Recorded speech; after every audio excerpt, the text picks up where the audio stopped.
और कोरोना संकट में सबसे अधिक परेशानी मजदूर और गरीब घर वालों को हो रही है, लेकिन मध्यम वर्ग की परेशानी कोई नहीं समझ रहा। लेकिन ये विषय चर्चा का भी नहीं है। राजनीतिक बयानबाजी के तहत ही सही, लेकिन निम्न मध्यम वर्गीय परिवार की चर्चा अब जाकर शुरू तो हो गई है। समाज में आर्थिक रूप से हमारे बीच कई वर्ग होते हैं।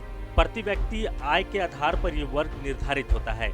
वैसे गरीबों की संख्या ज्यादा है और वर्तमान में कोरोना संकट के कारण मजदूरों की चर्चा सबसे अधिक है, क्योंकि वो सबसे अधिक प्रभावित है। हालांकि निम्न मध्यम वर्ग की समस्या भी कम नहीं है।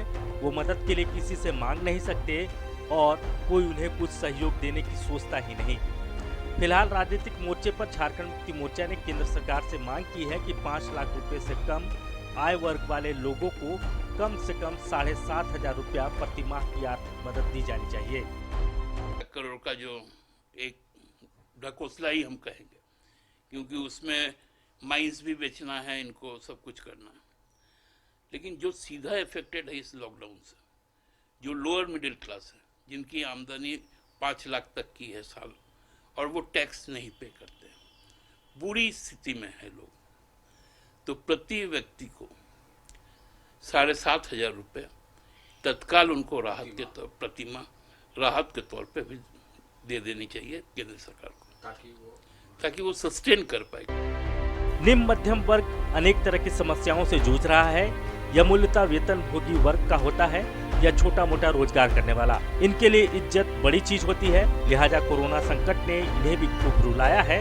बीजेपी कहती है कि केंद्र सरकार मध्यम वर्ग के लिए चिंतित है। बीजेपी विधायक सीपी सिंह ने इसे कांग्रेस की मांग बताया। केंद्र सरकार प्रत्येक वर्ग के हितों की चिंता किया है, चाहे वो गरीब हो, मिडिल क्लास के लोग हो या कोई भी क्लास के लोग हो। लेकिन ये बयान हमारे जेएमएम का नहीं है, ये बयान तो सोनिया एंटोनियो माइनो का है, जिन्होंने बैठक किया था। सबसे पहले तो मैं याद दिलाना चाहता हूँ कि हेमंत की सरकार ने बेरोजगारों को, जो ग्रेजुएट है उनको 5,000 महीना, जो पोस्ट ग्रेजुएट है उनको 7,000 महीना देने का क्या इन्होंने देना शुरू किया, और नहीं देना शुरू किया तो तत्काल प्रभाव से इसको देना शुरू करें। महागठबंधन की सरकार ने चुनाव में वादा किया था कि वो बेरोजगारों को प्रतिमाह भत्ता देगी। आज इसकी जरूरत भी महसूस की जा रही है। कांग्रेस का कहना है कि सरकार ये काम करेगी। अभी कोरोना संकट के कारण संसाधन सीमित है।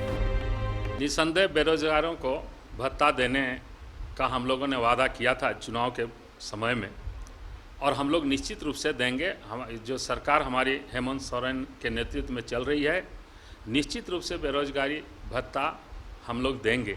लेकिन अभी वर्तमान में आप देख रहे हैं कि सरकार ने किस तरह हम लोगों को खजाना खाली करके ये राज्य सौंपा है, और अपने साधन से, सीमित संसाधन से किस तरह ये कोरोना जैसी विषम परिस्थिति से ये हमारी सरकार लड़ करके इतना लोगों को राहत दिलाने का काम कर रही है। भले ही राजनीतिक बयानबाजी से ये मसला उठा हो, लेकिन विषय बहुत गंभीर है।